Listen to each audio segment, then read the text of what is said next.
On this week's episode of Friend Code, we're going to talk about the original Link's Awakening.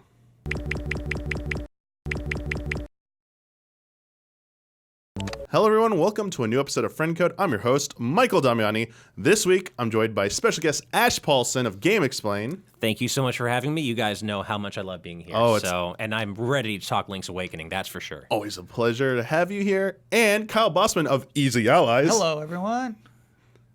I'm also pleased to be here. Thank you for Kyle. having me here. I was like, I want you to be pleased to be here. Yes, Kyle I'm Bosman. pleased. You know what? I'm pleased. You know what? Next time on the podcast, I am displeased to be here, Kyle. No, it means so.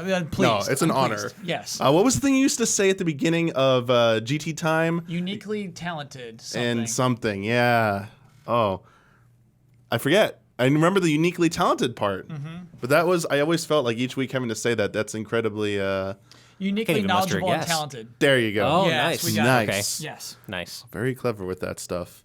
We're going to be talking about the original Link's Awakening.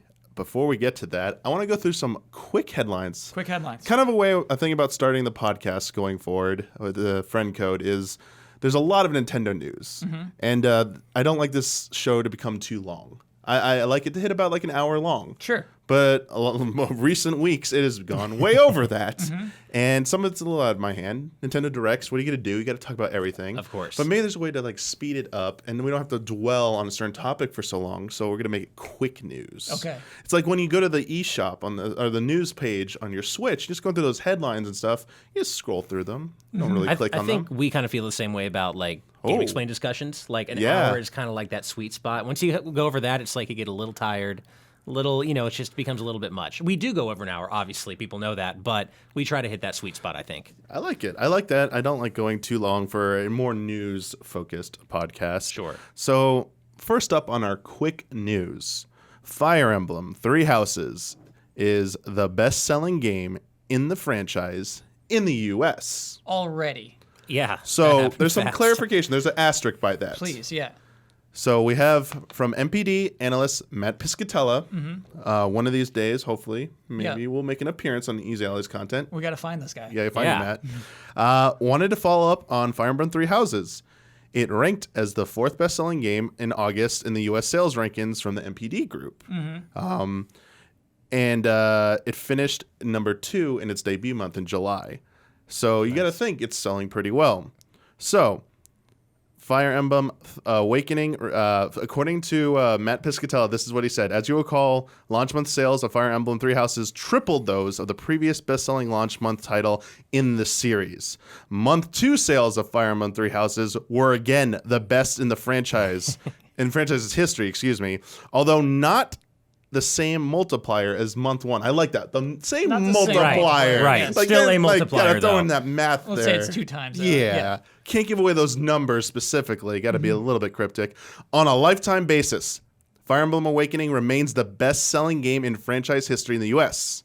However, I do anticipate Fire Emblem Three Houses to overcome this gap and take the lead in lifetime sales for the franchise in September. Okay. So just one more month. Yeah. And then rounds it out by saying, and of course, since Nintendo is not currently a member of the Digital Leader panel, I'm only talking about physical sales here. Accounting for digital, I am certain Fire Emblem Three Houses is the best-selling game in franchise history, likely by a significant margin, and then shrug.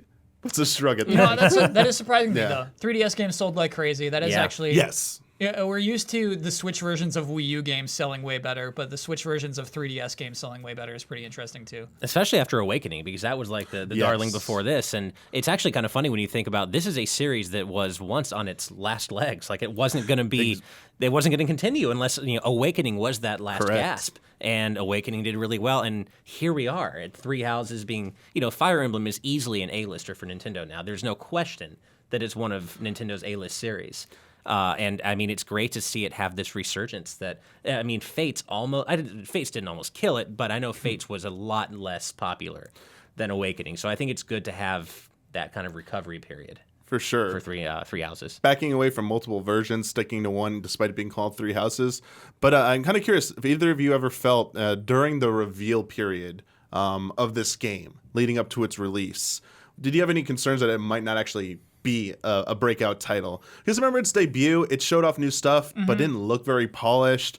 I know there was a weird window there where I was kind of concerned it might not be a hit. And then Switch games kept selling well and well. And I'm like, it's going to sell well. Like, did you ever have a moment where you doubted that this would be a big seller?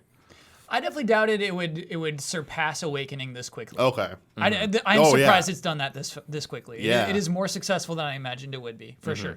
I didn't see this coming. I actually know exactly what you're talking about. And I even tweeted about this in the weeks leading up to the game's release, where I'm just like, I'm not a hardcore Fire Emblem fan anyway, but I'm just like, I'm not feeling the hype for this one. I feel like there's something a little off. Fire Emblem fans, how do you feel? And I got a lot of responses like, yeah, something feels a bit off. I did get a lot of responses otherwise, too, like, nah, I'm excited.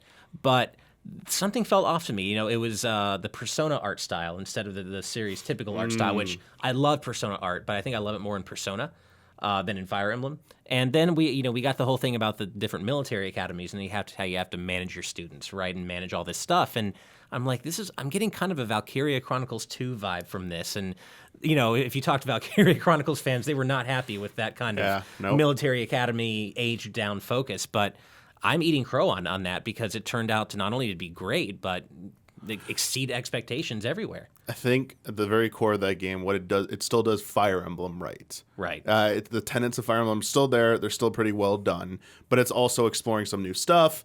And I think the series had been... Awakening was a move in a different direction, obviously. They beefed up supports. They went with the whole marriage aspect, whereas now they're just playing up it's not marriage per se, it's the social aspect, but everything else is still there. The combat missions, and instead of just going to little parts on a map, it's very more heavily story focused in that each month you're being told where you're going. All that stuff, I think it made it feel familiar yet new at the same time. And it was one of those games I feel like you had to play whether you're a Fire Emblem veteran or not, and I think once you did, for the most part, it sold its message very well and made believers out of people who played it. And that's why I've probably put 120 hours now into this game when I said I was only going to play through it once. Here I am on my third playthrough, and yeah, I think it's just got the secret sauce for Fire Emblem right one more time. That's great to hear. People keep telling me I need to play it, and I mean, I just don't have time. I mean, right? Who has 100? I mean, I'm already playing the demo for Dragon Quest XI-S, and that has its hooks in me. And I'm like, okay, I'm gonna have to create 100 hours to play this game because it's just enticing me so much. And so where do I find 100 more to check out Fire Emblem? Right? It's just there's not enough time. Can you convince Kyle Bosman to be patient and wait for Dragon Quest XI-S? Oh, I mean, it's coming out in like a week and a half. I was feeling the hankering. I almost bought it on PS4 the other night. Trust me, wait. I know. There's so much more content. And more than that, they got the orchestrated soundtrack, which, if you play the PS4 version, it's beautiful. But those synthesizers killed it for me. And I only played about probably 5 hours on it, but it looks shockingly good on Switch, both in handheld so I downloaded the demo too. I was like, this looks okay. Yeah. And also fast forwarding, I think, is the clincher. That should be battles just speeded up. Yeah. That should be part of any game with turn-based battles. Yeah. Every retro RPG does it now with like the FF7 and 9 and 8 now. And they should do that in every turn-based RPG as far as I'm concerned. Including Pokemon. Including Pokemon. Oh, that'd be a great thing. Absolutely, they should. Including Pokemon. Yes. Speaking of Pokemon, I want to move on to our next headline really quick. A mysterious glitch Pokemon shows up on the official Pokemon website. So there is a page that people have found on the Pokemon Sword and Shield website, which just has this glitch Pokemon. It's not a static image. It's got like this cool effect going over it, and it's conjuring up vibes, of Missingno. Interesting. But people are already guessing what they think it is. Some people think it's a Cubone. Some people think it's it's Galarian now. It's not Galen. It's the Galarian version of the evolution of Farfetch'd, maybe. I've seen that theory. Cool. Kyle, okay. I think, Kyle, you might like that one. Would you like that, Kyle, if it ended up being a Farfetch'd thing? Farfetch'd is my favorite Pokemon, just for full context here. Yeah. There's no way I'm going to like what it turns into. Okay. There's almost no way I'm going to be happy with what it evolves into. Yeah. It's so funny. They put a description on the page as well of this image. And it literally just says, only... And it's not blank. There's literally a gap in the text. So you try and copy it, it just doesn't copy anything. It's invisible. Interesting, nice. So only blank that have survived many battles can attain this blank. When this Pokemon's blankers, so just ERS at the end of a word, it will retire from combat. So this news is there is a Pokemon Sword and Shield information dump coming tomorrow. We're recording on Tuesday. Wednesday morning, they're going to have a dump. It's very likely this will all be revealed by then. Yes. And this episode will probably be out by the time you probably have seen this. So we're going to just play a really quick game of you're going to guess what this is. Sure, and I know what this is so much that people watching won't even feel any less informed. It is Sirfetch'd, the rumored evolution of Farfetch'd. It will be wearing like a sort of white suit of armor. Its shield is a big leaf. Its lance is a long leek, sort of like Farfetch'd has. It's just longer, and it is a lance. This Pokemon evolves after a certain amount of battles. It is knighted. Okay. Got it. I don't know what the other verb is that's past tense. When blank. When this Pokemon something ers, so like falters. Yeah, I was thinking When it- falters, or, like- but No, man. I don't know what that verb Yeah. is. yeah. no, it's a noun. When this Pokemon's possessive, it's when this Pokemon's apostrophe S something ERS. So like bunkers, like like knickers, like pants, like maybe. yeah, like think of that. When this Pokemon's blinkers, I don't know. Maybe they wrote this to be specific. There might be more to the blank part that's cut out. It was really long, so it might be multiple words there. So it's like when this Pokemon's shield shatters. Yeah, there you go, Kyle. Yes. Thank you for correcting me. When this Pokemon's Yes. lance shatters. Thank Sure, you. Yes, yes. yes. Something like that. Yes, Okay. yes. Because it's the same way with Farfetch'd. If it loses its leek, its onion leek, it dies apparently. Is its Pokedex entry. Yeah. Which isn't true. It's just one of those Pokedex entries that's not accurate. Yeah. But that thing is definitely the Farfetch'd evolution. So if you're watching this podcast, like go and look at the Farfetch'd evolution right now. It's been revealed. Wow. Okay. Do you have another theory, Ash? No, I hadn't heard about this. Oh, okay. Yeah. That's a pretty good theory, Kyle. Sure. Yeah, I like it. I would love for there to be an evolution of Farfetch'd. I mean, people see what they want to see. I can see Cubone because it's also You can see Cubone because again? it's tied to the whole missing no theory, like the crazy theory of like his mom and like the bone and like something about like there's that's true. an extra evolution with Genghis Khan or whatever. Yes. And it was supposed to be this other evolution, and they didn't put it in the game. That became this lost date entry. It became missing no when he actually loaded it in the game. Maybe they're like, hey, we need everything. We're going all out on this game. It's been a while since we've had like a cool Pokemon myth. What if we go back to the That would be fun. really cool. Yeah. I was going to try to be cheeky and say it's found no, but that's just not that funny. I kept thinking about like, no, that's not You as know good what? as I. Found yeah. no is pretty I'll good. give Is you a it? laugh. All right, Yes. fair enough. Found I no. like found no. Yeah, All right. found no. That's the evolution of missing no. Exactly, Yeah, exactly. No, but honestly, I couldn't muster up a really good guess because I'm more of a casual-ish Pokemon Yeah. fan. I've beaten most of Same. the games, but I don't know the whole Pokédex, obviously. Same. So I initially was thinking something related to Rotom, like glitchy, kind of radio waves type. But this sounds a little more mystical than that, a little cooler, a little more interesting. For sure. So yeah, I know I want it to be the legendary fourth evolution of the Vanillux line because that's the ice cream Pokemon, and you can't get better than that. Come on. Yes. Yeah. How funny would it be if the first ever fourth evolution is for Vanillux? I would love That would it. be Yes. so good. Yes, please. Yes. I could. You know what? I can buy anything. I want it to be like a banana split, dude. Yo. Like a full-on banana split. So there's just a big old banana inside of a Vanillux. And like it should Yeah. have its own arms so it can like scoop itself. No, I'm just kidding. No, don't kid. We need They that, went yes. really creepy with Alchemy's evolutions yes. and stuff. So I mean, in Alchemy their needs a description, friend, yeah.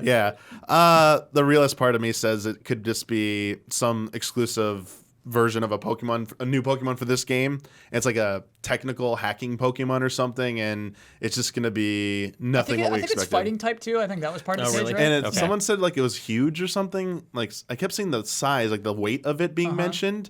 Like That's because of the suit of armor. okay, Of yeah, Sirfetch'd. all right.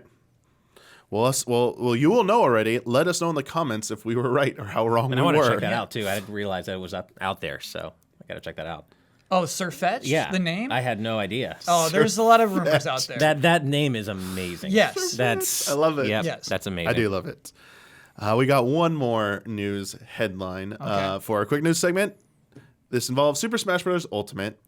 Sakurai recently awarded at the Japan Game Awards. Some people sat down and interviewed with him, and one of the subjects that came out that Sakurai kind of elected to this information to the when he was being interviewed, basically said, when asked about these really wild requests for characters to be in Smash Brothers, Sakurai basically said, I get all these kinds of requests from abroad, meaning not from Japan, meaning from Message boards. Yeah, the internet. The internet. The internet. Where is my beloved Iron Man? Or where is my beloved Goku? However, Smash will only have content from video games in it. And we already knew that. I hate that he has to keep reconfirming this over and over again. Get over it. Goku's not happening. Iron Man's not happening. I'm sorry. I don't know where Iron Man came from. I don't I've even actually know. never heard anyone ask for Iron Man. Shrek is not happening. I'm sorry, Internet, but it's not. The Shrek one's disappointing. Yeah, and I'm just like, he said that so many times. You know he's got to be sick of having to say it. You know what's funny? I was holding on to Goku.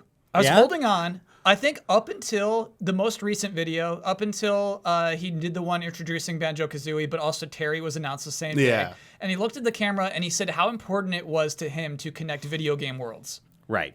When he said, I truly believe this is the ultimate game. I really think we'll never make a game with this many characters. It means something to me to connect all these worlds. I got it. So. Right. And and when you think about the context of something else he said in his comments to the media, where he said that to make Smash on Switch was Iwata's last request to him. And so when you think about that, and you think about the fact that he has put all this work into building the most unimaginably incredible roster of all time, it makes you want to cry almost, because it's like he not only took his request and fulfilled it, but he knocked it out of the park. And he's still trying to add more crossovers, more third-party characters.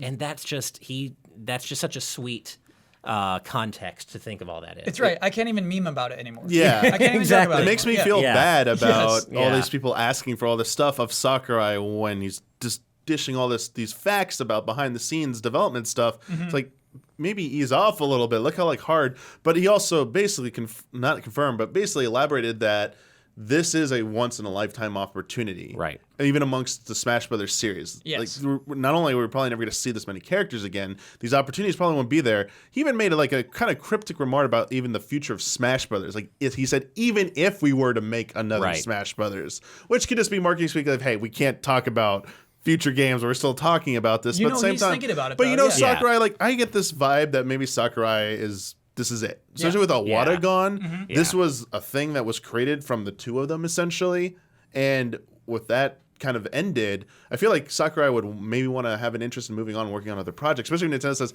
we just want to only work on Smash. He'd be like, oh, peace out. I'm going to go take, back to Sora Limited, and we're not part of Nintendo, if that can even happen. I don't know if that's even possible, but I could see him breaking away and trying to work on other stuff. Yeah, he can work on whatever. I thought he was still independent. I forget if Nintendo, he's under contract as Sora, but he has, And it's pretty fascinating to think about, because really, where do you go from Ultimate? Not only must he have it on his mind, but where, obviously Smash needs to continue because it's one of Nintendo's most lucrative franchises, but if you cut even one of those third-party characters, let alone any of the Nintendo characters, let's say you cut Cloud, let's say you cut, Snake or Mega Man, so that one cut is going to be like, well, Ultimate's better. And it's like, where do you go from here? Yeah. Genuinely. It's something that I think is funny. I think you might have to shift genre. You might have to, just make different kind of fighting game or adventure game or something. You do have to shift the type of game it is almost. Mm-hmm. I feel like you're right, Kyle. And I think that's another reason I suspect Sakurai would want to move on, because it won't be the same game anymore. Yes. It's going to have to become something else if they want to make a new one. At the same time, they could also keep supporting this for a very long time. Obviously, they had a year plan for the Fighter Pass, and now they're not even calling it Season 2. They're just saying more DLC fighters. Who knows how long they go? If they're smart, they will keep this up for years. Yeah. And I think he dropped an unintentional hint there where I think he said something to the, we want to keep bringing you more characters and crossing over more worlds or bringing more worlds into Smash, which tells me there are more third-party characters. Yes. Yeah. I don't think, there's a lot of wishes, you know what I mean? I think there's no chance at Waluigi. Sorry, buddy. When he says, I want to connect worlds. He will be a Miiverse, Mii fighter or whatever, yes. At best, dude. Waluigi will never be a Smash character. Waluigi's never going to happen. He's not a Mii fighter outfit, is he already? He's a character you can summon. Okay, just a trophy. He's an assist trophy. He's a trophy. Yeah, that's what I thought. My last Golden Goose is Sora. Once that happens, there's no one else I could possibly that's connecting want. a world, Yeah, literally connecting hearts and all that. There's so much marketing they could do with that. I know you, Ash. I know you really want Sora in that. So much. I think maybe the response to what's been released so far, I think other companies have been like, whoa. Yeah. We want to get on this train. So there might have been more people who approached Nintendo and perhaps Sakurai and said, hey, would you consider doing more characters Maybe if we'd give you this? Maybe people said no previously. Yeah, right. That'd be interesting. That'd be interesting to see. But yeah, just the wild stuff, like non-gaming stuff. Just Like we're only half memeing here at Easy Allies when we say Goku, and I want to clear something up because it upsets me sometimes when I see the comments misunderstand which Goku I'm asking for. I'm asking for OG Goku, OG Dragon Ball, like Kid Goku. No. Oh, yes. okay. With the Super Goku. no, not Dragon Ball. It wouldn't make sense. It'd be I want too the crazy. strongest Goku. No, I want Kid Goku. Kid Goku would fit in just fine. It would work. Sorry, I think I'm with you on this. I'd want adult Goku. I want Goku at the height of his abilities. That's what you really want, but Yes. the realistic choice would be Kid Goku. But either way, I don't want it anymore. I don't want to. Oh, yeah. I don't want to ruin Sakurai's I don't want to vision. bring it up anymore because plus- it's an insult to Sakurai. And we got so close with Hero. I mean, Akira Toriyama, like we're so close. Just Yes. pretend, Oh, especially yeah. the second. I don't know which one he is. I think he's a Dragon Quest III hero. But the second, like after you press right once, he looks so close, kind of. Same Very eyes. close. Same eyes. Yeah. Yeah, very same. Just pretend.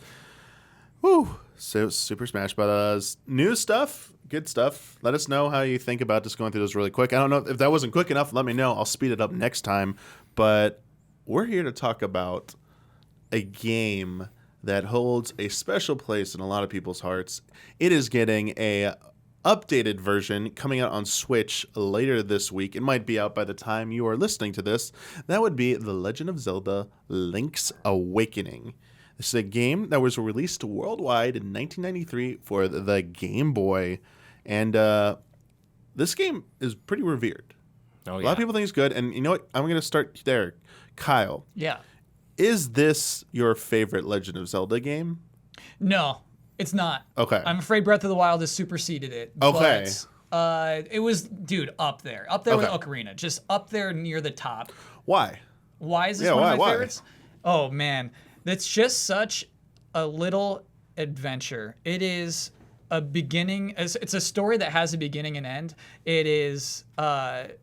Man, I just love a trading quest. I love that each of these NPCs has their own vibe, has their own personality, and has some way to interact with them throughout of it. Well, you don't interact with each NPC exactly, but yeah. I love the layout of this island, and I love it for its simplicity, basically. I think that it just has nothing it doesn't need. And so it's just... Man, it's like a mastery of the platform. To me, it is a Game Boy game. Yes. Oh, yeah. That's a great point. I think what I love about it is that it was almost, we didn't know it at the time, but looking back, I think it was almost the proto Majora's Mask. Yeah. In that it had that very weird good Twin point. Peaks-ish vibe where this is Zelda, but not quite as you know it. There's something slightly left of center, something slightly askew. You're seeing some familiar characters, but in weird contexts, right? Mm-hmm. And that Link's Awakening did that before Majora's Mask did. So happy you brought that up. Majora's Mask is usually the game that gets brought up when you're talking about which Zelda had like a weird development or has like the Twin Peaks reference. It does have an influence in future games, but Majora's Mask is the one that always gets pointed out there. So I'm always happy when people say, no, Link's Awakening came first and did all this stuff. Absolutely, and I will say it is tied for my favorite 2D Zelda game. Ooh, so tied with? it's up there. Link to the Past. Oh, of Link course. to the Past, one of the greats. Top 10. It's top 10. A Link to the Past is just Top 10 Zelda like games. you asked me on 3 different days, and I'll give you a different answer in terms of like one day it's Link's Awakening, the other it's A Link to the Past. It's just they're both so amazing. Fully understand it. That I think that's how it is for a lot of people. That your favorite or best Zelda list is kind of constantly evolving, based on sometimes even an hourly. Yeah, I basis. mean, really, just Yeah. because they're all. I mean, there's so many different facets to think about at any given moment. I have a new favorite already. Oh, you do? Yeah, Of course. So no, but this game is just so special. Link's crossbow training? Yeah, it's Oh not that. God, Oh, let's talk about that now. Wand of Gamelon. Yes. This game is just so special to me. I must have been, about 10 when it came out-ish, Okay. 9, 10.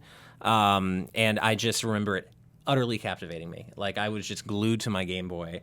I was just pulled into this setting. As you said, it is a Game Boy-ass Game Boy game. It is pure Game Boy, and the way it could pull you into that little brick and just make you completely consumed in this little island and its inhabitants. I mean, so much personality came across in those, tiny pixelated, characters, from Marin and Terran to all the little NPCs on the trading quest. They're so memorable. Yeah. The Animal Village, like that stuff is just, you don't see that stuff in Zelda anymore, typically. I don't think you see it done this way They've done it quite anymore, that way, but like yeah. you see the essence, the soul of this game did leave its imprint, or makes its imprint on newer releases of the series. Yeah. And a lot of the staple stuff that you don't maybe not think about are actually kind of originated in this game as well. Kyle, you mentioned it. I believe the trading sequence. I believe it was based on like some kind of like a straw hat or a straw trading thing, like urban legend or something in Japan, where people would trade straw up to get like better things, and eventually come out with something really good, starting with something so like humble and like cheap, essentially. I didn't know that. And that trading sequence, imagine what you start with. You win a Yoshi doll, a prize from a vending machine, and you trade up, and you get like the magnifying glass, and eventually you can get like the boomerang. If you can finish that trading sequence by trading your B item, one of your items in your B slot, for the boomerang, which is like the most powerful thing in the game as well. So you get a magnifying glass, which can like reveal the dark secrets of Koholint, as well as the only way to see the NPC in a cave who will trade you for the boomerang, the most powerful thing in the game. And I think you can press A and B with the bomb with the boomerang too. I think you can send the bomb out yeah. on the boomerang. Just like bomb arrows. Retains, it's really cool, man. And I think this game, despite like it's a game where I like to praise A Link to the Past a lot for being the first Zelda game to push in-game developed narrative. Sure. But it is a little bit more simplistic. A handful of NPCs at certain points will advance the narrative, whereas in this game, everything's constantly evolving. Yeah. And one of the things I think you love, Kyle, is like NPCs have proper names in this game. Like all of them, almost all of them have proper names. They all kind of have a little bit more fleshed out backstories, and they talk with you. And over the course of the game, even though like most minuscule, those two kids throwing balls and stuff, like they're just innocent playing balls, and then like after you finish the first level, you come out, they rush up to you all panicked and stuff. It's like these characters move around and do different stuff, and it gave the world kind of a feeling of being alive. I remember really growing to care about these characters in a way that I hadn't in a previous Zelda game, even A Link to the Past. I really cared about these island denizens, and I think one thing I also love about it is that it's also, and I'm not going to, of course, spoil anything, but it has this vibe, much like Majora's Mask again, of melancholy. That Zelda often doesn't, well, I don't say it often does it, but it doesn't capture it in quite the same way. Like Twilight Princess, and probably not the most popular opinion, but I like to say it was like Hot Topic melancholy. It was kind of like, it was dark, but I mean, it was dark, but kind of in a superficial way, other than perfect. No, that is perfect. Oh, I thought I'd offended you. I was like, I'm sorry. You nailed it. Yeah, so it's Hot like Topic melancholy. Yeah, it's dark in a superficial way. Wind Waker is dark in a really, really dark kind of getting under your skin way. But this is just kind of there's just a sense of melancholy that runs throughout Link's Awakening. And I, of course, would not spoil the ending or anything, but if you've not played this game, you are try to avoid spoilers, because it may be a simple story, but the way it ends up, and especially when you go back to the game with the benefit of hindsight, knowing what happens in the story, everything suddenly clicks in a way where you're like, oh, wow, everything I've been seeing so far, this all makes sense, really, in a weird kind of way when you think about it in the context of how it all turns out. So try to avoid spoilers, even if it is a simple story. It's so powerful. And I don't think it's spoiling to say, like, you're not on a Triforce quest. Right. You know, and that's what I kind of like about this. It is the story is scaled to the scale of the game, which is to the scale of the platform, which is why I always just call it just a perfect Game Boy game. Because you're on the small island, you're not trying to defeat Ganon and collect all the pieces of the Triforce to, save the entire planet and everything. You are just telling the story of this island and your trip here. You're washed ashore. How do you get off the island? That's the whole game. And so I just love that. I love a simple goal like that. That's something else that Majora's Mask gets credit for that Link's Awakening did first. Yes. Yeah. It's very interesting, because I think of all the games in the series that aren't spin-offs, these Link's Awakening and obviously Majora's Mask after it, I think the most unique Zelda games, in that they diverge from a lot of established like story elements and try and give you a more of what if Link were in a different situation, but still having Zelda tropes in it. So it still feels like a Zelda game, but it's moving away from Hyrule, the Triforce, like that stuff. And this is the first game to do. Zelda. So this is the first game to do that, and this was something they wanted to do. Some development behind the scenes stuff. So I want to say, I think one of the reasons this game feels has a more of a personal touch than maybe some of the other Zelda games is how this game even came about. So Nintendo always knew that they wanted to have a follow-up to A Link to the Past. It was a huge hit and stuff. And this game, it's always funny. I mean, it's common knowledge if you go look it up, but I just love hearing the story each time, how basically one of Nintendo's programmers, always Kazuaki Morita, programmer for like the original Mario game, one of the programmers for the original Mario games, original Zelda games, also Super Mario World and Link's Past right before this, basically went and found a Game Boy development kit at Nintendo and without being sanctioned, essentially started messing around with it and started doing his own personal project. And then some of his other colleagues heard about it and they started joining him like after work basically. And it became kind of like this after school club thing is how it's referred to now, where they were just like messing around and stuff. And at the same time, Takashi Tezuka, director, co-director, co-creator of the Legend of Zelda series, essentially was tasked with, you got to make another Zelda game. Link to the Past was really good, and he saw what they were working on, and they were already like Zelda team members, said, because originally the idea was to port A Link to the Past to Game Boy. A Link to the Past? I think I remember hearing that was going to be, that was the Yeah. baseline for it. Okay. But then he saw what crazy stuff they were doing, and it decided, let's make an original Zelda game instead. Let's make this game which will become called Link's Awakening. And that's sort of the same thing behind Majora's Mask, where AJ Aonuma comes in, hey, we're gonna be the new director of Zelda, and we're gonna give you 2 years. I don't care how you do it. In 2 years, you're gonna make a new Zelda game. So this game was also made in a year and a half. So these kind of like short dev times, like letting them do crazy ideas, kind of produce these really special feeling Zelda games. It's kind of, when you think about Zelda, you usually think about long development times, but at the same time, you know, obviously these were made with like a landmark title having been made first, and so they had work to build on, so it didn't take as long, especially Majora's Mask reused assets. But still, they never discount like a Zelda sequel because it looks like it's using the same stuff, because Obviously. Yeah. I mean, and we're going to see that either end of next year or probably early 2021 with Breath of the Wild 2. Yeah. And I don't think people are... There will be people out there who complain, but I think most people probably will. That's what I'm getting at. It's like Breath of the Wild being set in the same environment. Like, remember your history here. It's gone well a few times. Yes, it's done very well. You know, that story, I think, in general, Zelda or outside of Zelda, I think those kinds of, you know, from the ground up kind of grassroots development stories, those are there's so much passion there, natural, because they're making something they really want to make. And you heard it's remarkably similar to Mega Man 2's development story, where Mega Man 1 didn't do well, and Capcom was just be like, you know, we're just not do it. But Inafune and his team really wanted to make it happen. And so they made Mega Man 2, and the rest is history. Yeah. So, you know, I think when you, Zelda or not, when you have that kind of team who really have to just, you know, go for it and not necessarily get official company help, but make something they want to stay after hours and make on their own, the passion comes through. And that is so evident both in Mega Man 2 and Link's Awakening. There's so much passion in this game.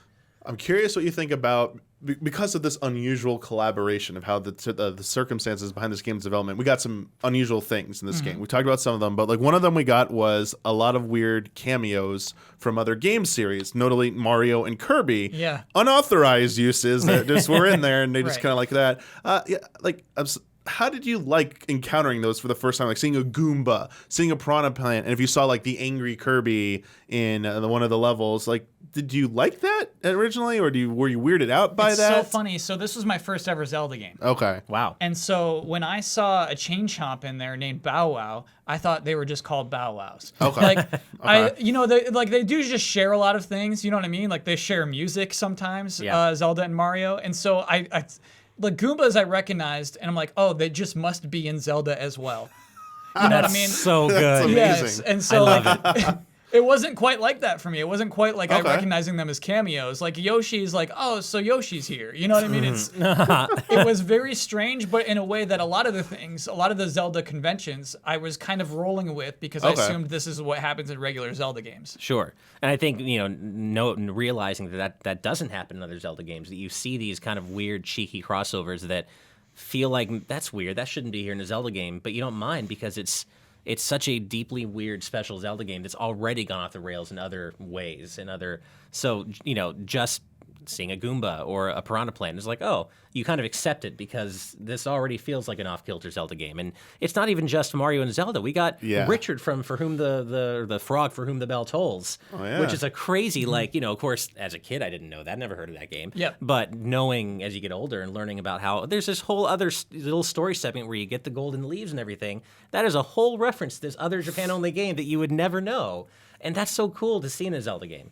And I love it. And that like could technically be canon because didn't he sail away at the end of his game and he could have ended up on He does. Yeah. Interesting. I love Yeah, to see maybe he that. could have ended up on this island. Makes it even better. It's Yeah. just Link's Awakening is just so special in so many ways, and I adore it. Yeah. I mean, jumping on a Goomba in this game, because obviously I knew that these were Mario enemies. Yeah. For some reason, it seemed okay as a kid. I was like, oh, it's Nintendo stuff. I guess it's fine. But at the same time, I was like, like he's jumping on a Goomba. It's kind of like, because the side-scrolling parts, because one thing I don't think we mentioned yet or put enough emphasis on, for a Zelda game where you can sorry, not the first Zelda game. Sorry, another Zelda game where you could manually jump. Something not usually traditionally in a Zelda game. Using the Rock's Feather, you could just jump around and stuff. But like in the side-scrolling parts, it became like a side-scrolling platform all of a sudden. You're like, like Zelda 2 Days, like, oh, whoa, this has been, this is I mean, interesting. this is only the 4th Zelda game. Yeah. Yeah. So, I mean, like, there isn't really a strong precedent, which is kind of fun to think about. Right. And like in Zelda 2, it was mainly like nothing special. It was like side-scrolling action, and you expected to be able to jump. Yes. There weren't a lot of intense platforming parts, but the segments where you jump, it comes into play with like there's a lot more jumping puzzles involved. There's a lot more to the mechanic. I think it's one of the most involved uses of jumping in a Zelda game. It uses the same sprite as well, even though it's from the side as it was in the top. It's kind of interesting. It's the same sprite of him. I think it stands out more in Link's Awakening because Zelda 2 starts off as a side-scrolling platformer action game. Like, you know from the start, if you played games before, oh, it's a side-scrolling action game. I can jump. Link feels like he should be able to jump in that game because it's that genre. Link's Awakening starts off as a top-down Zelda, where you're like, oh, okay, well, Link to the Past taught me there's no jumping in this, but then you go to the first dungeon, and I think that's key. Yep. They set the tone right away by letting you get the thing that lets you jump at the very beginning of the game.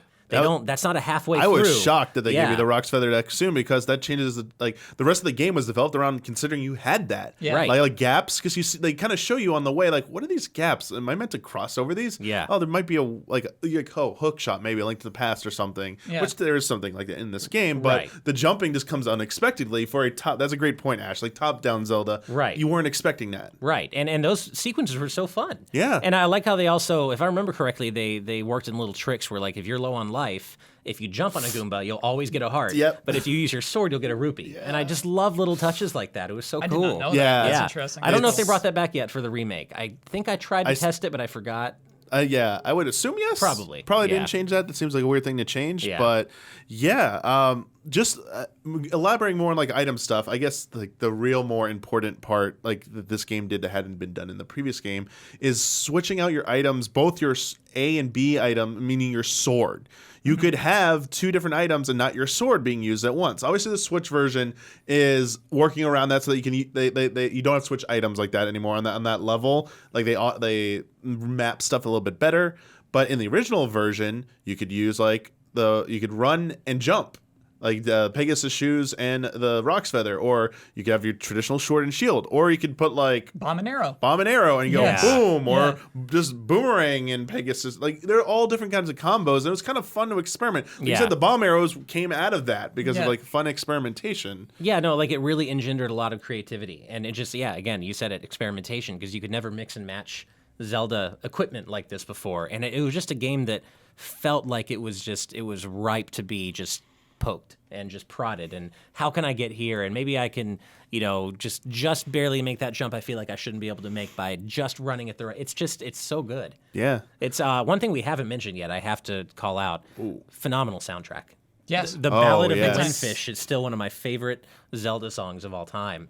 And what I've heard of the remake soundtrack is fantastic, and it even seems to incorporate the chiptune elements of the original in some songs. So, but that soundtrack is just, when I think of the Game Boy, I think of that rendition of the overworld theme for Zelda. Yeah, it's just, and I don't know the town's theme, but I love that too. The doot. Oh, the main village, yeah.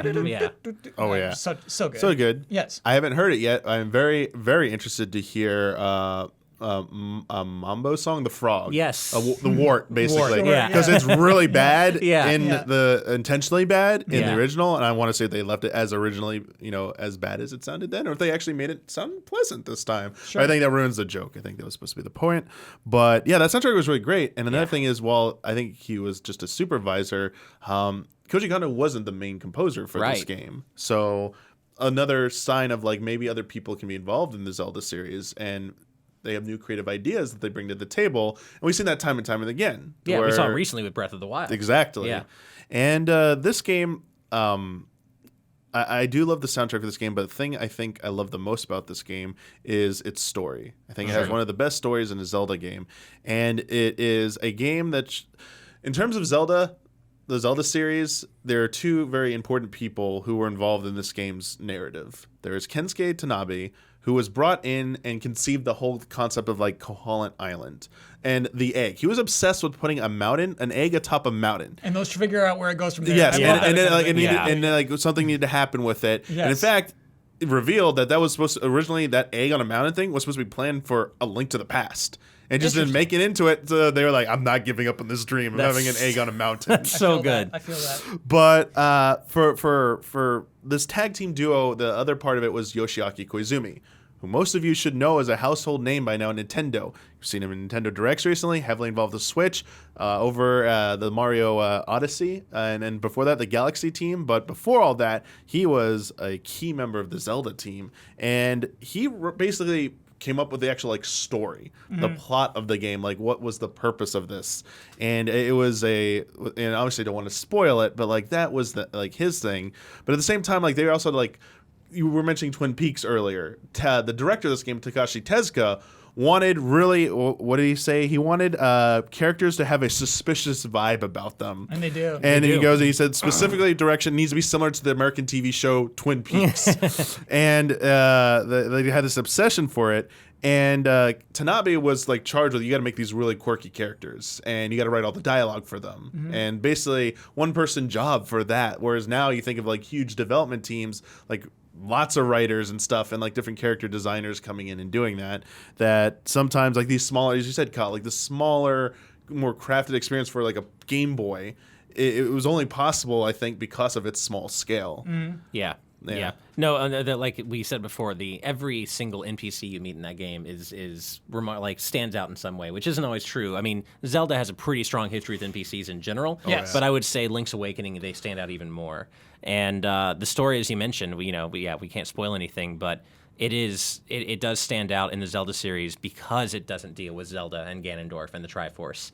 And I mean, even right at the very beginning, it sets the tone where Link wakes up and Marin's like, Zelda? I don't know who that is. Like, my name's Sarah. It sets it right up away. Yeah. It feels like for once, despite the game we calling like it is called The Legend of Zelda, but like the main character has historically always been Link.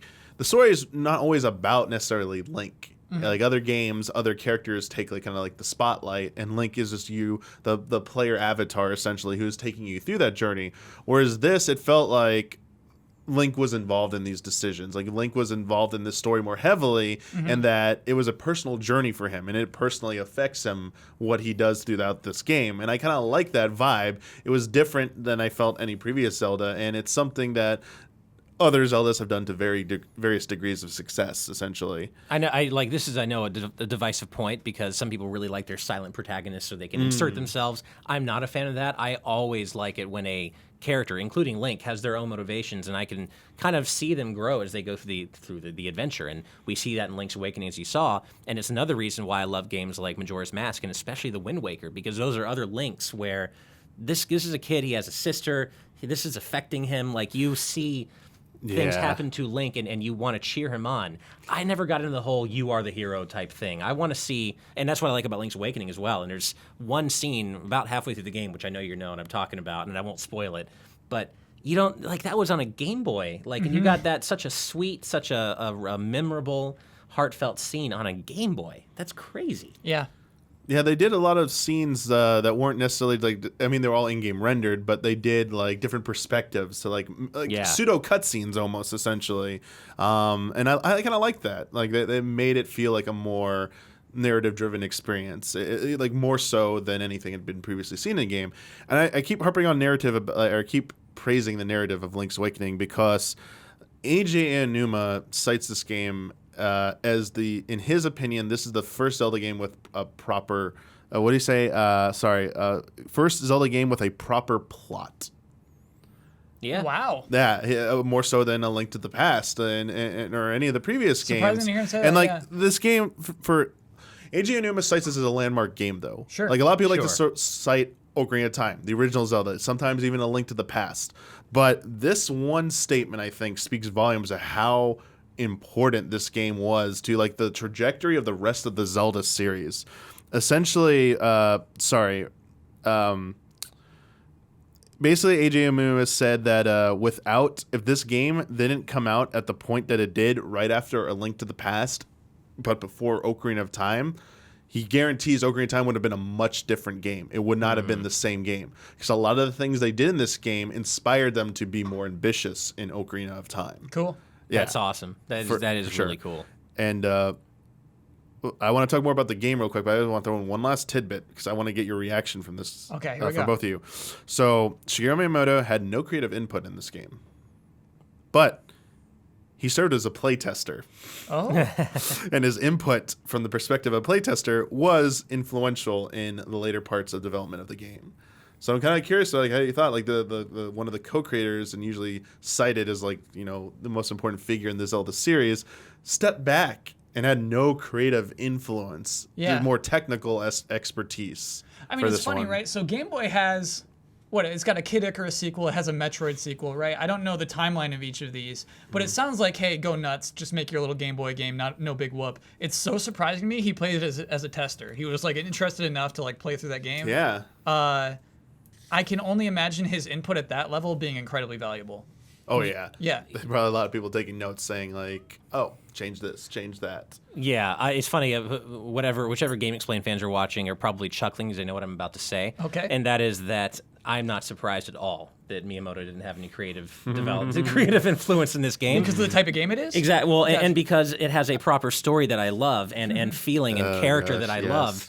And this is emblematic of the changes he made to Galaxy 2 compared to Galaxy 1. Yeah. Same exact thing. And I've been pretty vocal about how... so weird it at is. that point. He's Ash. like, and I'm so glad, because I'm sure as he was testing and playing through, he's like, this has a story. This is terrible. You know, scrap it and remove the story. And I'm just like... It's like, too late, bud. I mean, Yeah. he has a reputation for this, Kyle. Like, He does. There's a ton of stories about Ocarina of Time, how Koizumi and other people have to sneak story elements past him through NPC dialogue, like crucial story elements that develop the world of Hyrule and its backstory, because Miyamoto didn't want them front and center in the main quest. And that's... Which is weird, because unless I'm misremembering...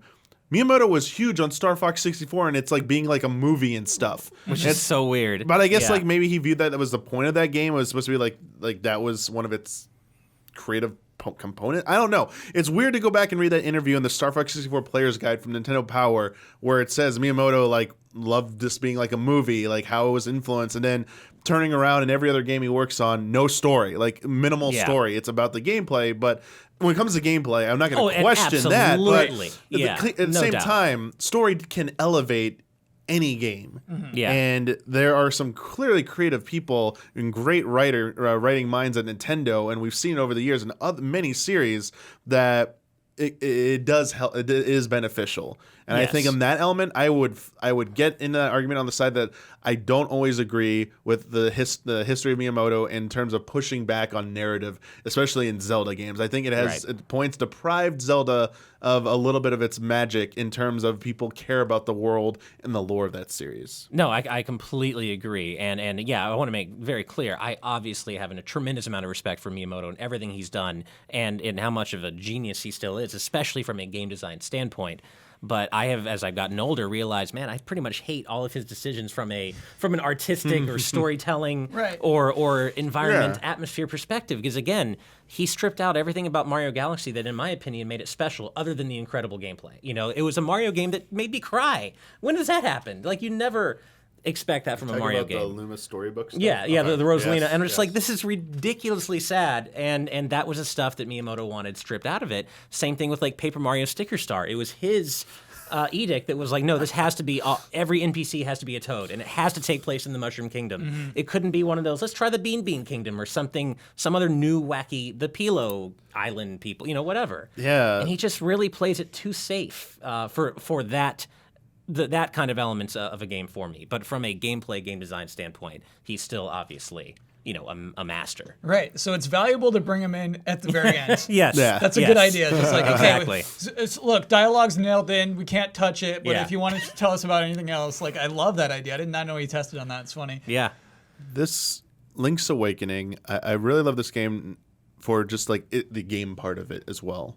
Oh, sure. The dungeons. Oh, yeah. I love the dungeon in this game. It has Yeah. some really cool themed dungeons.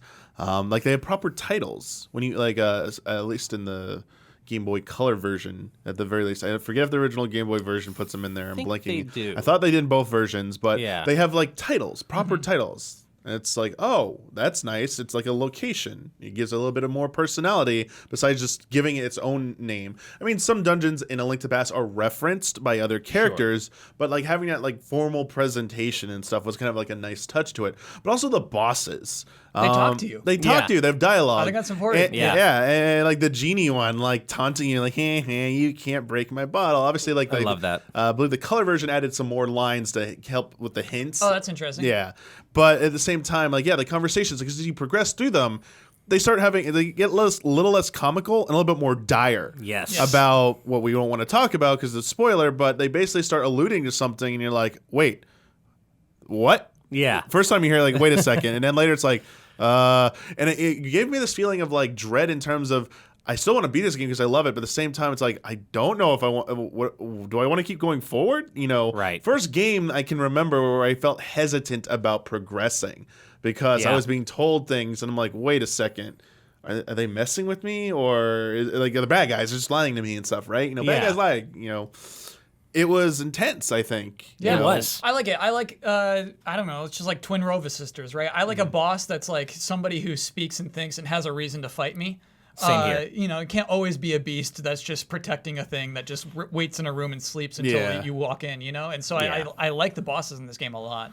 Really good. I mean, I love we talked about all the different items, but I love their implementation in dungeon because they feel so good when they get them. Yeah. Like the hook shot.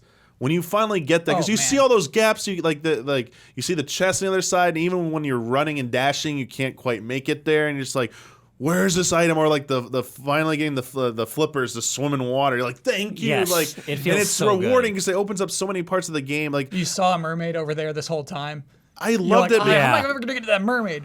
Because it was, I think by its nature of being like a kind of smaller scale game, they were able to more carefully plan out, even more so I would say than A Link to the Past, how each screen connects to the other screen in terms of progression, but also like puzzles, and also just informing the player of what you can and can't do and what you will maybe be able to do further on. Like there's so many teases at different points in the game on certain screens. Like, wait, why is that there? Wait, it felt like an overwhelming amount of like teases and information. I loved it because it was like, oh man, I'm gonna see all this at some point. It's great. Like it's rather than like a nice looking screen in Link to the Past, like I'll give this Link to the Past is a nice looking game, but there'll just be a screen like this is the forest, like the right to the west of Hyrule Castle.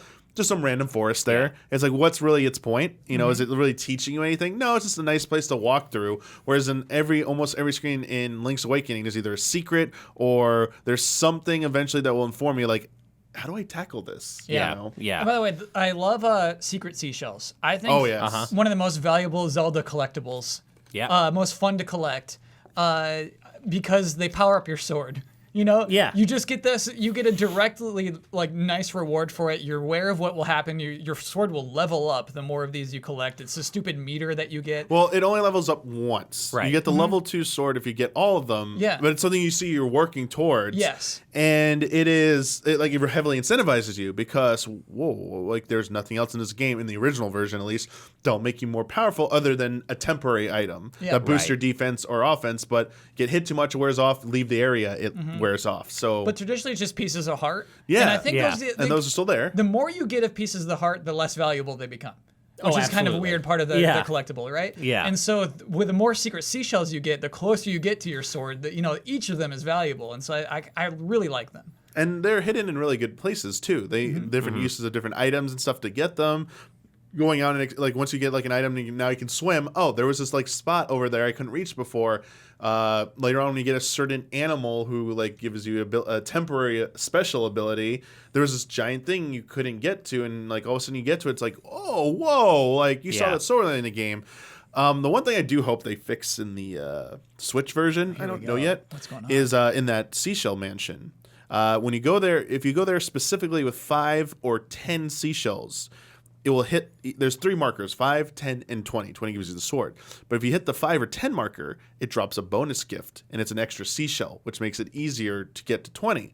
If you go in there with any amount over 5 or 10, it won't count it, and it's irreversible. So if you go in with 6, you get that error noise, and it's like, too bad you don't get that prize.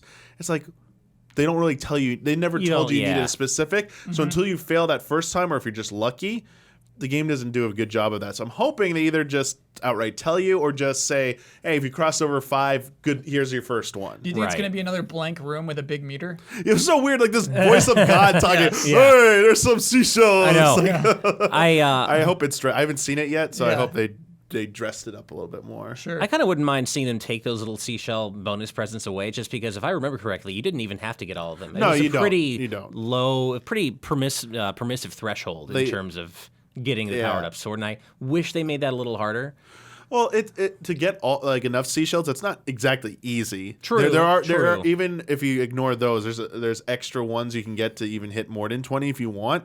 But I heard in the Switch version they added a lot more in general. Okay. But you still need the same amount. So I think they wanted. I think they might have gotten some feedback that might have been a little too tough. Too hard, yeah. But at the same time, like I hope they didn't go overboard because it is such a great reward. Right. Yeah. When you get it. Right, because like that was one thing I have been noticing about the remake ever since playing it at E3, like that demo that everyone's played. Like the boss goes down really easy. It feels a little easier than the original, and maybe that's just because I'm older and I'm wiser and I'm more experienced. But I don't remember the original feeling quite so easy to overcome. There are definitely moments in the game where if you just get a little careless, it will punish you. Yes, like if you know if you're prepared and being careful, it isn't too that difficult of a game. It's not like a cakewalk. It's on like towards the middle to between the hardest and middle. It's like somewhere in the middle, leaning more towards the middle, I would think. Sure. So like medium well. Would you say Zelda 2 is the hardest? What? Zelda 2 is the hardest? Zelda 2 is still the hardest. I see, yeah. And it's not as hard as Link to the Past. Like, A Link to the Past is a super hard game, but there are certain things where, like, if you touch, I think it's Vitreous, the 6th boss. Oh, yeah, it does like... It's like 6 hearts of damage or something. It's crazy. There's like one enemy in this... There are a few enemies in this game that do a lot of damage. There's also like... Kyle, you're going to love this. There's an enemy in this game, I guess it's a flying angry mushroom. It tosses bombs at you. Oh. Mm-hmm. And they're really annoying to kill. When I was playing it recently, the original version, Kyle, and I was streaming it, I told chat, like, why is there this stupid monster with like a butthole shooting out? Because I didn't see the sprite the right way. Yeah. Remember like the Aghanim one where people see it 2 different ways with the head? Yeah. I was seeing this enemy a different way than everyone saw. They're like, dude, it's an angry mushroom. I'm like, no, that's like it's like a giant hole in its head shooting out bombs. They're like, dude, that's amazing. Like, look carefully. Yeah. And I had to look at the sprite on the website, like, oh, it is an angry mushroom. I was so angry. I was like, who put this dumb-looking butthole shooting bomb thing? I was one of those people who looked at Aghanim wrong all along as a kid. I completely saw him the wrong way, and when I first saw that, I'm like, everything. I mean, it makes sense when you see it that way. Yes. It's like, well, of course that's how he's designed, but the way the pixels are aligned, it just doesn't make you. That's not the focal point necessarily. So yeah. I remember being able to see both versions, but I didn't really think anyone saw that the way you were seeing it. You saw the comic version. What? You saw the comic. Yeah. Right? But I mean, even before that, I think I knew how I saw it the way you were supposed to see it. Sure. And then, but I also saw a different way. I'm like, oh, it'd be funny if people saw it that way. And I'm like, oh, people do see it that way. I was like, oh, that's pretty cool. Interesting phenomenon. One thing about... sorry, go ahead. No, go ahead. I was going to say, one thing about Link's Awakening's gameplay that we haven't quite touched on yet is how creative some of the dungeons themselves can be with employing design ideas that we really haven't seen in the series again since. Like, there's that one dungeon, I think it's... Well, I don't want to say. I don't want to spoil too much. But there's a puzzle with the Stalfos. Oh, yeah. Which I don't want to say too much. But that you haven't really seen... it's kind of Forest Temple-y maybe from Ocarina, but you haven't really seen that kind of stuff. And the one puzzle that took me forever as a kid in the water dungeon, where once you get the flippers, there's this place you need to go, and that took me like a week as a kid, I'm sure, because This game is very good at showing you something very early and seeing if you remember that you saw that. They have these tricks where here's a hint. The Stalfos one he's talking about, you go into like the last room where you're supposed to fight it the last time. You don't realize it at first, and you progress to the dungeon, and you fight it multiple times, and I think a lot of people forget, where's the last room? I've been to every room already. Where's this last room? And you're like trying everything, and you probably won't realize, wait, that very first room at the beginning when you went left, it's right. It's supposed to go, like, they do that because they dump so much at you, and you're thinking about these puzzles a lot. I think they intended to do that, and I love that. There's like very simple solutions to things that seem so complicated. There's one dungeon, I won't say which one it is, but there is a central room which has a switch, and there's only one part where you need to lower the blocks of a different color. They're like the blue-orange ones in the DX version when you see the color, or the Switch version. You just have to get the dungeon's item. You can't access it unless you hit one of those crystal color block switches one time. And if you scour the dungeon on the map, you'll go to every room, none of them have it, and you'll be like ripping your hair out like, where the hell is this? And there's parts you can't get to yet because you don't have the dungeon item. Like, wait, am I supposed to go past this? And there's this one central room that he's got a bomb. You can bomb through any one of the 4 adjacent walls. You just bomb through it, and like the map shows you this like empty square in the middle. It's like, that seems a little suspicious. All the room has is a block switch, and you're just funny. like, really? So that was it? Yeah. So yeah, pay attention to the like most innocuous things because they would turn out to be important, and I love that about this. Like, I think this definitely, I think, had a slightly more challenging dungeons in terms of like overcoming the obstacles than A Link to the Past. Yeah, I think so.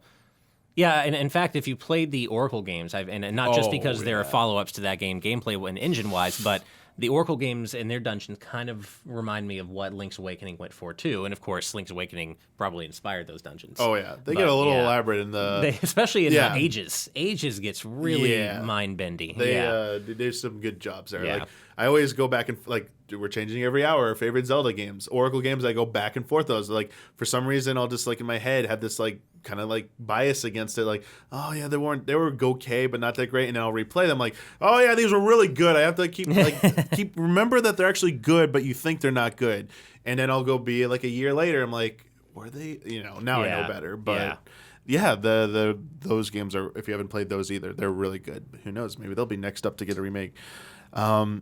Something that is in the Switch version that is in the DX version of Link's Awakening. So Link's Awakening got a color version that came out in 1998 alongside the release of the Game Boy Color. And the two biggest changes were it added a camera shop where you could go get 12 different photos taken around Hyrule if you did certain events. That's not in the Switch game? That is I think that's been replaced by Dampé's Chamber Dungeon. That's the thing. Yeah. But the other thing that was there was the color dungeon, which is... is it? Okay, so that version. I hadn't confirmed that yet. So it is back. Well, at E3 they said it was in there during the Treehouse. I totally missed it. I think I've seen footage of it in the trailer. I think there's footage of it, and I just haven't seen it yet. You can see him like pushing a red enemy into a red square and a blue enemy. Yes. I always really enjoyed that dungeon, and I like the weird feeling. The boss felt really weird from a visual standpoint to me, and I hope that comes over still. The whole dungeon doesn't make sense anymore on a Switch. The whole point was, hey, you can see colors right now. Align these colors and like, so it's weird. So if you played it on an old Game Boy, it would still be there. It would just be unsolvable. Well, you couldn't access. You couldn't even go. No, you couldn't go. The two skeleton guardians wouldn't let you go by. Really? You couldn't guess their. You wouldn't even let you guess their color. They actually said like it's this unplayable period. Yeah. And then they jokingly ask you a puzzle question, but it's like you just got to say what color they're. So they're just toying with me on the Game Boy Color. Yes, they're just toying with you on the Game Boy. That's really sorry, funny. Kyle. No, I know you're thinking of a way. Yeah. But like no, like one of the bosses, like you think like how you defeat it has nothing to do with like your strength or even your sword. It's like you got to use something else, and it's a different type of battle. It's like, oh, they're going for a different angle here, and even the final boss thing is a little weird. I wonder if they do any updates to it, but I was trying to get your opinion on like how did you like the actual color dungeon. I actually really enjoyed it, and I didn't know that it was back. I figured I would just find out when I was playing, but I also don't mind finding out, and I'm glad because I thought that was a fun extra chunk of content, regardless of the context of being able to see it in color for the first time.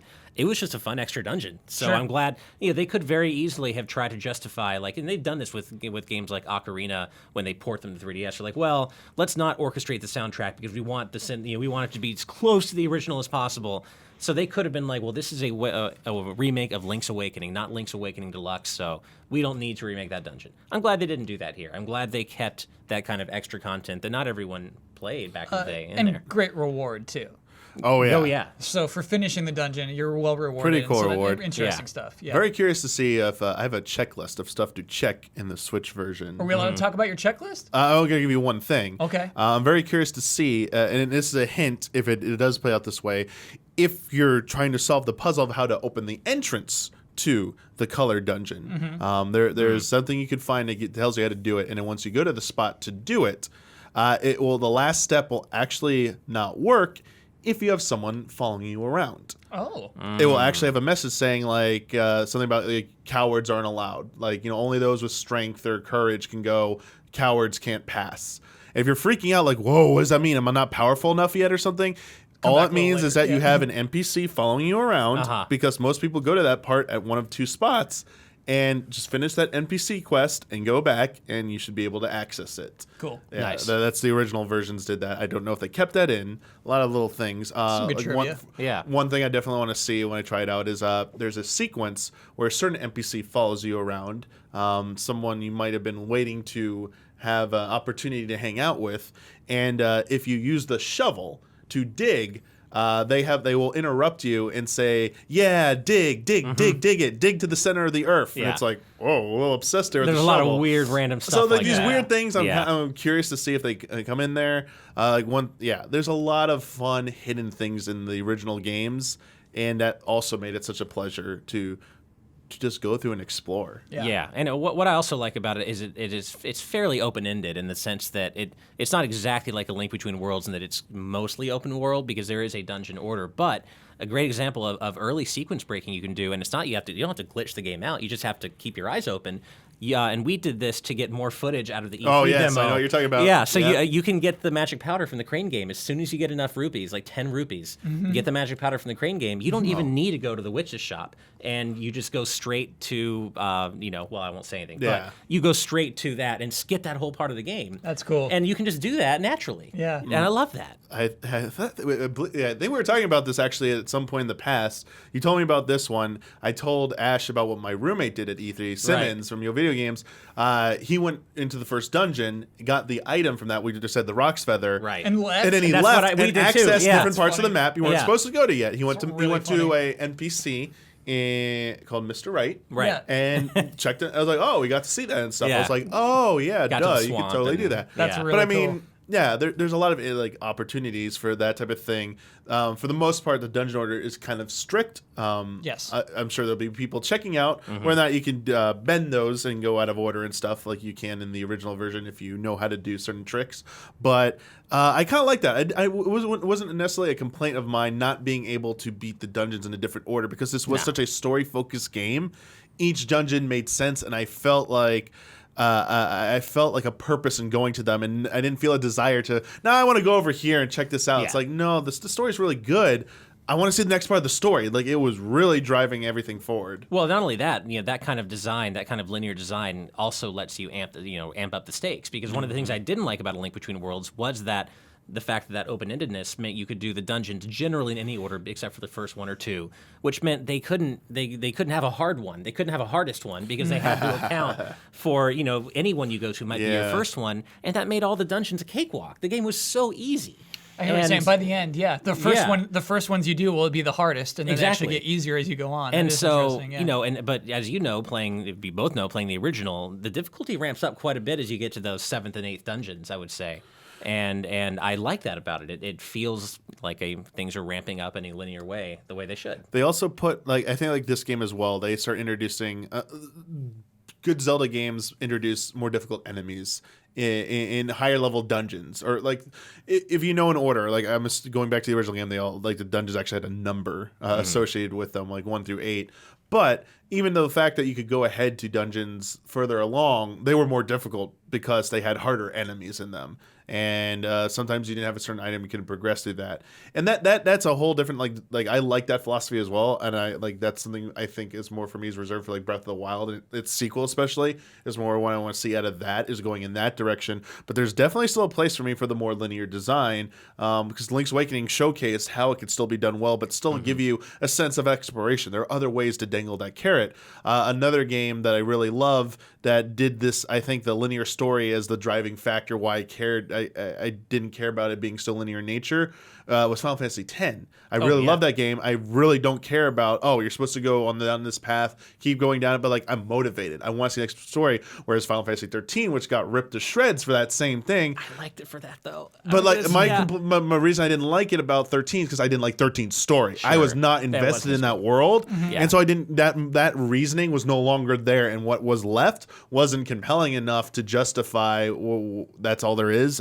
Yeah, but there was a time for a while that it got really obnoxious because the linearity became like this anti-buzzword, and people acted like, no, linearity is this objectively bad thing. You don't want linear games. You want open world. You want big and better and bigger. And I didn't like that. I kind of get that paralysis of analysis. Like when I have too much to do, I don't want to do anything.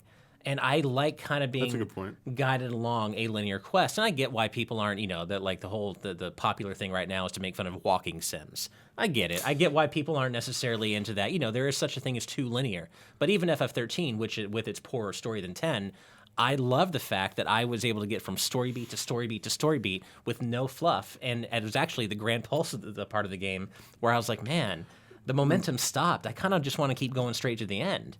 And so I don't think linearity has to be a bad thing. And I think we are past that point now where the general feeling is, hey, open world's great, but it's kind of been done to death. And maybe we want these slightly more bite-sized, 30, 20-hour experiences as opposed to like another Witcher 100+ hours. Sure. Another, I mean, it's very interesting to do Link's Awakening remake directly after Breath of the Wild. Mm-hmm. Yeah, which is an insanely open Zelda game, just the most ever, I guess. Yeah. And so it is interesting. I wonder if that was part of the decision. I wonder if it was just time to do a Link's Awakening remake. It is interesting that they picked this one. This is happening now. Yeah, I'm very. I really hope to get more. They do any deep dives with the developers post release. I'd love to hear what. I'd love to have hear about those or just even have an opportunity because that seems interesting to do probably arguably the most complete opposite direction of Breath of the Wild you could go with this. Yeah. And I wonder if they're trying to maybe also gauge reception. Like, is there still a large audience of fans or just consumers who want a quote-unquote more traditional old-school style Zelda game alongside Breath of the Wild? Like, maybe they're using that to judge, like, going forward, hey, maybe we do need to do, like, alternating games or have a second team developing more of these Link's Awakening remakes or Link Between Worlds type games, the top-down isometric views style Zeldas, while we work on the longer development cycle Breath of the Wild type open air, as they call it, games. Yeah. Right, and I'm actually really thankful for that because right after Breath of the Wild, came out, there were those Aonuma interviews and quotes where he kept hammering the point in, Zelda is going to be open air going forward. And, I thought Breath of the Wild was fantastic. It was one of the few open world games I've really enjoyed, like alongside Horizon Zero Dawn. But I didn't want the whole future of Zelda to be that because I also prefer my more traditional, or I also like and appreciate my more traditional Zeldas. And so I'm like, no, this isn't what I want as a Zelda fan. So I'm really happy that they have maybe pulled back from that a bit and kind of been like, okay, we need to keep them both going. Yes, maybe the big main console Zeldas will be open air going forward, and that's fine. But although I will say from what I've seen of the Breath of the Wild 2 trailer, it gives me hope that maybe they're going for a little more of a story focused approach this time around. The trailer certainly was, which I hope so. Interesting pick. But, I mean, they know people love those characters. So, because I think Breath of the Wild's incredible gameplay married to a better story, or I should say, any story that isn't. Oh, hey, all the cool stuff happened 100 years ago. Go have fun. know. So I think that's going to be really exciting, and I think we have made it past that point though, where linearity isn't necessarily a bad thing anymore. Yeah, I think I would really like them to go that route with having like two style of Zelda games always being constantly developed. Yeah, it's kind of like my hope. But I'm like, as long as Zelda games are good, I'm happy in general. Sure. Right. As long as I don't get it, that's pretty much where I stand. In terms of like going forward with the Zelda series, but also continue with like Link's Awakening, I'm going to shift gears a little bit here. Okay. I'm going to move into our patron question section. Great. So I'm also real quick, I'm trying something new. Instead of always weaving in patron questions in each of the segments, I was going to try my hand and going back to more old school style of just doing a patron Q&A portion of the podcast, because I saw some people ask, basically just mentioning, hey, if I'm not interested in those topics, but I have a question I want you to talk about, I have to wait for you to bring up that topic on the show. And if you don't ever do that, I can never my question will never get answered, or never come up. And I don't have to be reliant on your topics every week. Would you afford us an opportunity to at least have a chance for questions to be considered? And so I'm trying this out. Let's see how this goes. It's not definitive and final, but on the thing about like going forward Zelda games, this is about remakes, specifically. Sorry, Link's Awakening. This comes from Botox Games. This is a bit of an odd question, but do you all think that playing the original version of Link's Awakening before this remake would be beneficial? I'm having the same dilemma of Final Fantasy VII, where I feel like I should play the original version before the remake in order to appreciate what the remake is doing. But at the same time, I feel as though it might burn me out or something. Would love to hear what you think. Love and respect. That's a really great question. Yeah, and my answer to that is, I think if you had asked me that question 6 months ago, I would have said, yes, play the original so you can appreciate the context. But this remake is a very, for most intents and purposes, it is a very straight one-for-one remake of the original game. That doesn't mean that you shouldn't play the original and get all of its, its own little quirks and characteristics. And I think that you should play the original going forward later on. But don't play the original 2 days before I'm with you. the remake comes out. Geez, you will burn out. Yes. Now, with that? I agree with that, yeah. But to answer the second part of your question, play FF7 because you got until March, and from what we all have played of the remake by now, I think we can all agree it's not a one-for-one remake, even close. Extremely different. And it's going to be a completely different experience. So I think you can comfortably say, I'm not burned out on FF7, after I play the original going into remake, because it's a completely different vibe. Yeah. But for Link's Awakening, hold off. I think even a lot of the dialogue is the same. And so I think it'll get very, very redundant to you quickly. Exactly. So maybe wait beat the remake, wait 6 months, and then play the original for appreciation. Yes. Yeah. Yeah. I definitely agree with that. That's very good advice. Final Fantasy VII, definitely play the original before, because I think it's only going to enhance your experience. Exactly, because you'll really appreciate how far things have come and how they're focusing on different things. And our next question comes from Lunar Knight. Hey, allies. With the last two single-player 2D Zelda games being a sequel, A Link Between Worlds, and a remake, Link's Awakening, do you think we'll ever get a brand new 2D Zelda during the Switch's lifetime? Now, hold on a second. A Link Between Worlds, we call that a sequel?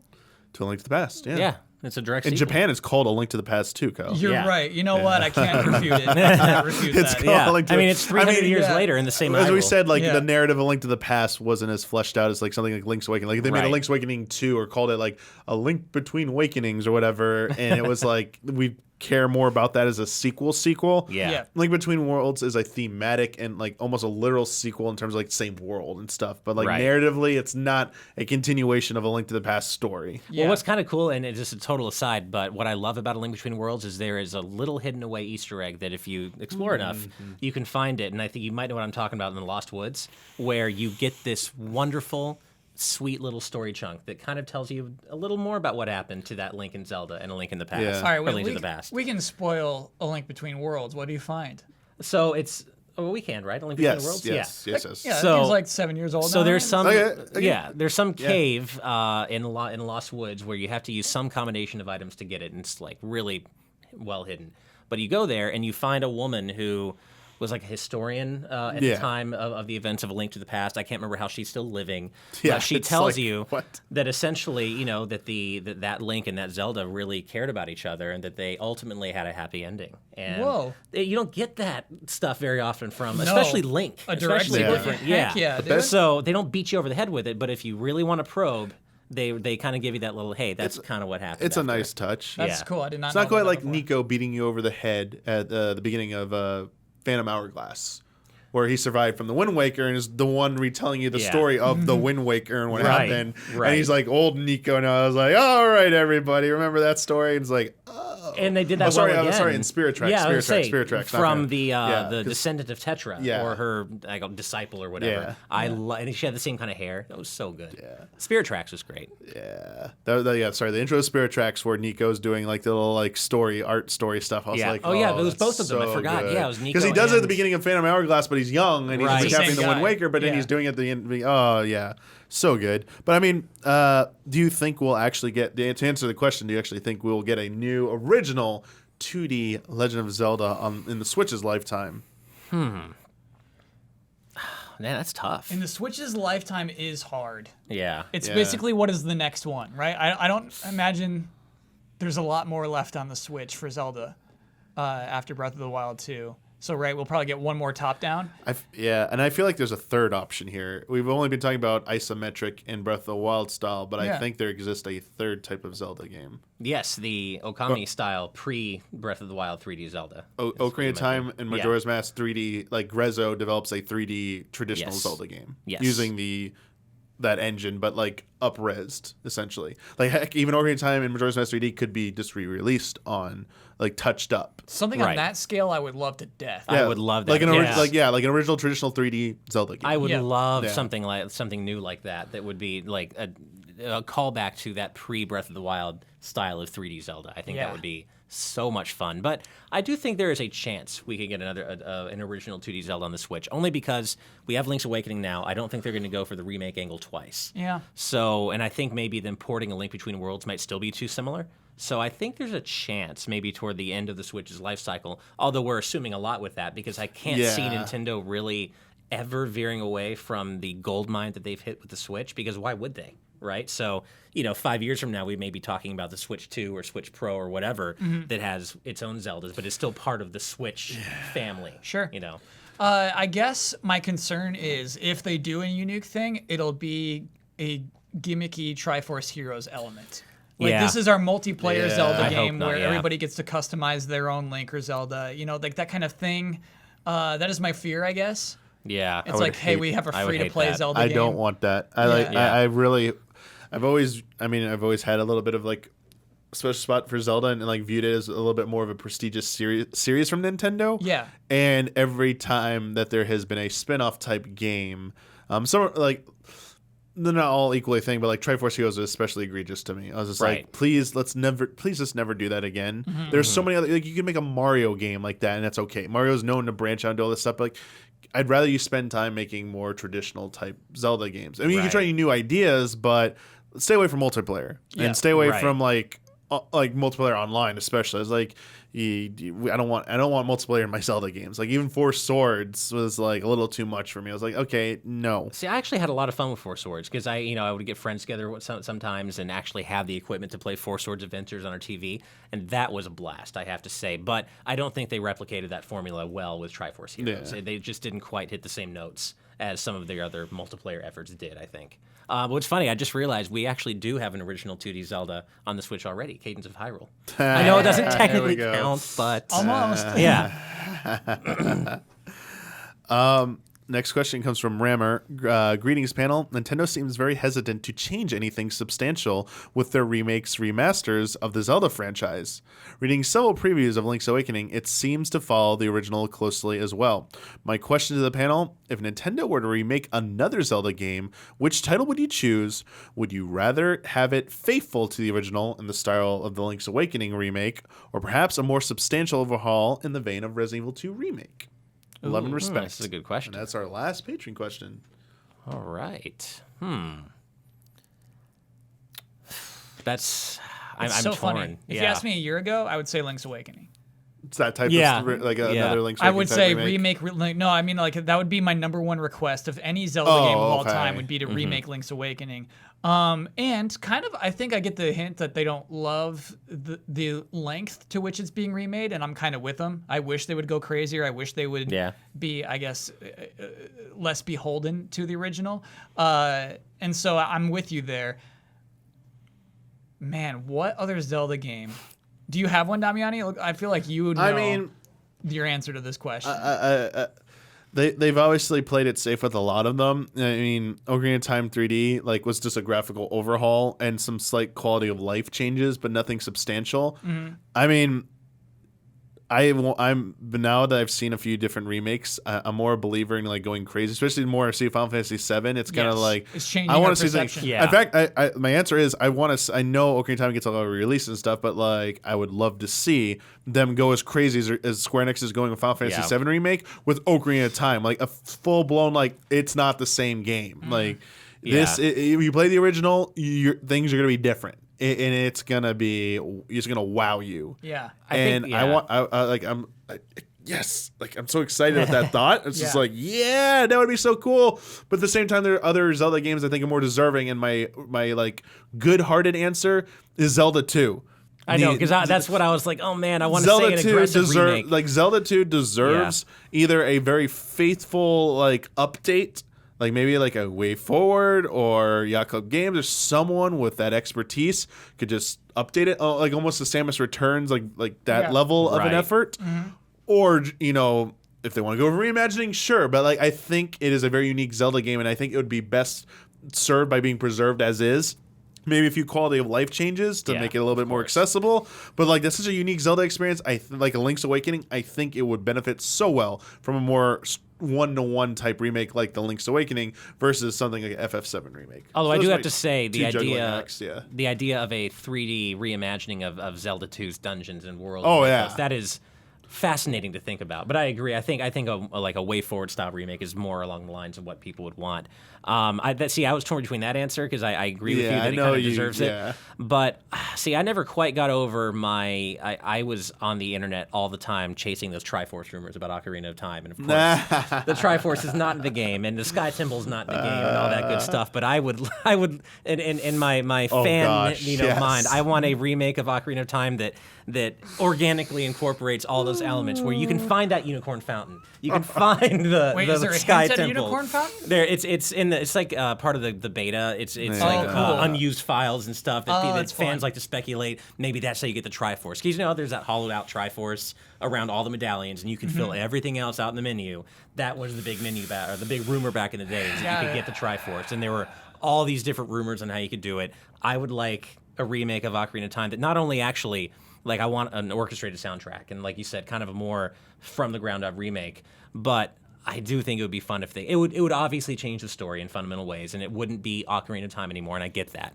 But just I still kind of it's kind of like the stop and swap thing that I never closed that loop in Banjo-Kazooie Stop and Swap because they never actually used it. So I just feel like that loop never closed. But I guess, you know, in terms of something realistic, I would love to see Wind Waker remastered again with the dungeons that were originally cut from it to kind of fix the game's flow, because it is my favorite Zelda game despite its issues. That's a good pick. That's interesting. But I want to see the original vision for that game that had more than 5 major dungeons. And they also have the technology now, like they said, like technology held them back even for the Great Ocean, realizing the Great Ocean as well on a technical level. Right. Going back with new technology to fully realize that. And I know there is a segment of the fan base who loves, and anytime you bring up what your argument was about the Wind Waker, hey, put the original dungeons, like they were put in those dungeons were literally put into future Zelda games, so you've seen those dungeons. Like there's nothing to stop them from going to add new dungeons. Like there were supposed to be dungeons in place of certain content in the Wind Waker. Fill those voids with new ones. Make a brand new dungeon. Like come up with a new idea. Like wow us again, you know, with something unique and original.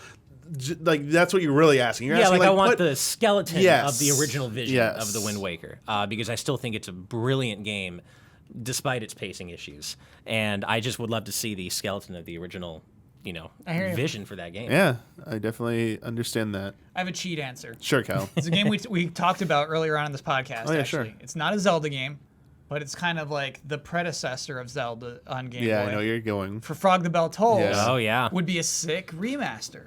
Kyle? Yeah.